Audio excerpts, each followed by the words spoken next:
आज हम शुरुआत करते हैं प्राणायाम से। प्राणायाम का मतलब क्या होता है? प्राणायाम दो शब्दों से मिलकर बना है, एक है प्राण और एक है याम। प्राण का मतलब तो आपको भी पता है, मतलब प्राण जीवन है ना, जीवन भी कह सकते हैं और प्राण भी ऐसे बोलते हैं ना, इसके तो प्राण उठ गए, प्राण पखेरु उठ गए ना। तो एक है याम। याम का मतलब होता है नियंत्रण। जब हम अपने जीवन पर नियंत्रण कर लेते हैं तो हमें क्या होता है, सारे दोष दूर हो जाएंगे, हमारे जीवन में कमियां दूर हो जाएगी। अगर हमें अपने आप पर नियंत्रण हो गया तो हमें अपने आप पर नियंत्रण करने से पहले हमें अपनी सांसों पर नियंत्रण करना जरूरी है। योगासन में जब हम अपने सांसों पर नियंत्रण कर लेते हैं, सांसों के नियंत्रण को ही क्या बोलते हैं? प्राणायाम, है ना। मनु महाराज जी कहते हैं कि अगर मनुष्य प्राणायाम करता है तो मनुष्य के सारे दोष, सारी कमियां दूर हो जाती है। प्राणायाम करने से मनुष्य के तो दोष दूर देखो होंगे ही दूर, बट इससे मेन इफेक्ट क्या है कि हमारे जो शरीर में कमियां हैं, जो हमारे शरीर में दोष है, वो दूर हो जाते हैं प्राणायाम करने से। प्राणायाम है क्या? पहले हम ये जानते हैं कि प्राणायाम है क्या, किसे कहते हैं प्राणायाम। पहले हम सांस को अंदर खींचेंगे, फिर सांस को अंदर खींचने के बाद उसको कुछ देर रोक के रखेंगे, कुछ देर रोकने के बाद उसको धीरे धीरे छोड़ेंगे। इस पूरी तीनों जो हम ये तीन प्रोसेस कर रहे हैं, सांस को अंदर ले रहे हैं, फिर उसको रोक कर रख रहे हैं, फिर उसको छोड़ रहे हैं, इन तीनों प्रोसेस को हम क्या बोलते हैं? प्राणायाम। प्राणायाम के तीन भेद हैं, एक है पूरक, एक है कुंभक और एक है पूरक कुंभक और एक है रोचक। देखो प्राण के तीन भेद हैं, रेचक, पूरक और एक क्या है? कुंभक। पूरक क्या होता है? जब हम सांस को अंदर ही खींचे रखते हैं ऐसे, ये हमारा क्या है? पूरक। ठीक है। और जब हम सांस को अंदर ही खींचे रखते हैं, रोक कर रखते हैं उसको क्या बोलते हैं? कुंभक। ठीक है। और जब हम सांस को छोड़ देते हैं वो क्या है? रेचक। अब है प्राण। प्राण को वैसे तो सभी को पता है, प्राण क्या है? सांसों का चलना। सांस नहीं है प्राण, सांस जो हमारे चल रहे हैं वो क्या है? वो प्राण है। सांसों का चलना ही प्राण है। व्यक्ति के सारे शरीर में प्राण समाया हुआ है। प्राण क्या होता है? देखो, जो हमारा गले से दिल तक है, यहाँ गला है हमारा और यहाँ से दिल तक है जो, वो हमारा क्या है? प्राण है। इसी प्राण की शक्ति से सांस चलते हैं। देखो, जो हमारा गले से दिल तक है प्राण, उसकी सहायता से क्या होता है? हमारी सांसें चल रही है। फिर जो हमारा नाभिका है, नाभिका से नीचे जो प्राण है, उस प्राण को क्या बोलते हैं? अप्राण। प्राण नहीं बोलते। जो हमारी नाभिका से नीचे का प्राण है उसको क्या बोलते हैं हम? देखो, यहाँ नाभिका है, नाभिका से नीचे जो हमारा प्राण है उसको क्या बोलते हैं? अप्राण। और जो हमारी छोटी आंत और बड़ी आंत में प्राण है उसको हम प्राण ही बोलते हैं। प्राण किस में हेल्प करता है? देखो, पोटी, पेशाब और हवा को शरीर से अगर बाहर निकालना हो ना, तो इसमें प्राण हमारी बहुत हेल्प करता है।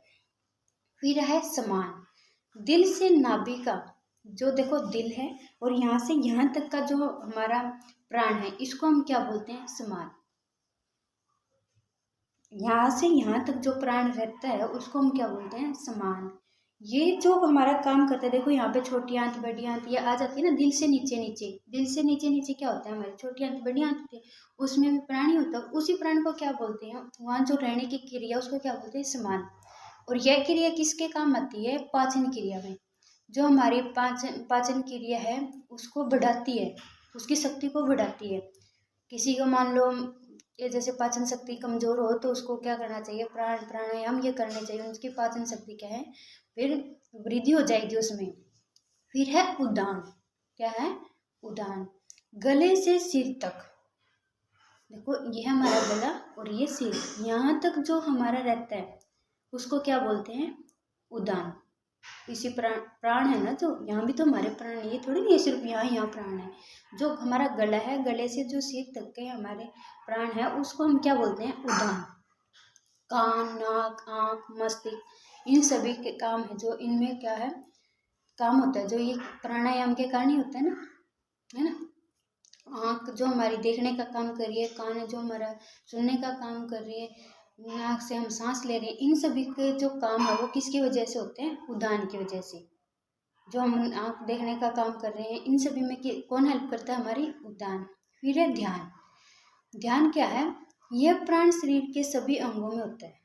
ध्यान, ये बोलते हैं ना ध्यान करना, ऋषि मुनि ध्यान करते थे, है ना। यह शरीर का अन्य प्राणों से मेलजोल करता है। मतलब कि देखो, जो हमारा उदान था, समान था, इन सभी का क्या करता है, ये मेलजोल बनाता है आपस में, उदान का समान के साथ, है ना। प्राण इन सभी का क्या करता है, मेलजोल।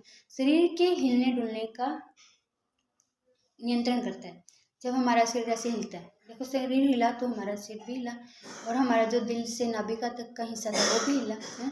कहीं से भी, मतलब कि ऐसे तो है नहीं बिल्कुल हम एक उंगली को ऐसे हिला देंगे, एक उंगली को हिलाएंगे तो कहीं ना कहीं पूरे हाथ का भी रोल होगा। ऐसे ही शरीर का किसी भी पार्ट को हिलाएंगे तो हमारे पूरा शरीर का कहीं ना कहीं उसमें रोल होगा। उन सभी में मेलजोल बनाना किसका काम है, ध्यान का। ये जो हमने अभी बोले हैं समान उदान, ये तो एक इसके हिस्से हैं, भेद नहीं है इसके ये। अगर हम ये बोले प्राणायाम के कितने भेद हैं, देखो वैसे तो शास्त्रों में प्राणायाम के बहुत सारे भेद बताए हैं, बट हम जो मानते हैं, मतलब कि मोस्टली जिसको हम काउंट करते हैं, वो 8 भेद हैं। कौन से?